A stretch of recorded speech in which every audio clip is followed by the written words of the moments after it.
আজকের টপিক হচ্ছে বাজিগার পাখি ডিম পাড়ার পর আমাদের করণীয়।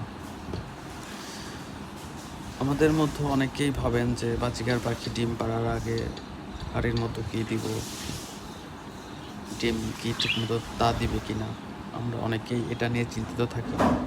আসলে বাজিগার পাখি যখন ডিম পাড়ে তখন খাঁচার ভিতর কিছুই দেওয়ার দরকার নেই। মূলত ওরা হাড়ির মধ্যে যদি কোনো কিছু থাকে সেটা ওরা ওদের ঠোঁট দিয়ে ফেলে দেয়। তো আমাদের কোনো কিছু দেওয়ারই কোনো প্রয়োজন নেই। আর বাজিগার পাখি যখন ডিম পাড়বে তখন হাড়ির কাছে বেশি যাওয়া যাবে না, তাহলে পাখি ডিমে তা দেয় না।